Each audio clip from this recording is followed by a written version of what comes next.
се местеле или тендери, уште немаме одговор дали се местеле. Овие од Министерството уште немаат проверено.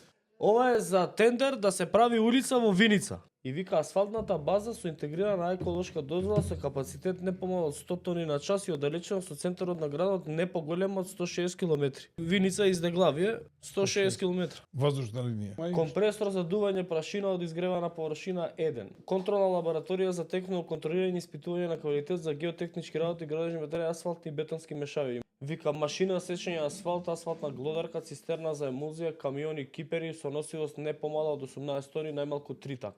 Финишер најмалку 1. Вибро ваљак 1, гумен ваљак најмалку 1, машина со четка и корпа за собирање на гребан асфалт 1. Намештањата на тендерот е во асфалтната база и во тоа лабораторија за бетоните. И ова ти е ограничување на конкуренцијата. Ова е спречување на конкуренција. Да. Е така, гледаш ова што се прави кај нас? Како се места тендери? Сами изборите вие овдека, ние сами ќе сме го правеле. Што сме го правеле сами? Го правеле, еве дојдоа се сменија само бизнисмените, на нив се им се даваат, на нивни бизнисмени. Ова значи 30-40% јавната набавка да биде поскапа од колку што треба да биде. И наместо да направиме, ние да направиме со 500 милиона, тоа што треба да направиме со 500, ние ќе направиме со 330 милиона. Другите 180-200 милиона ќе се испокриват.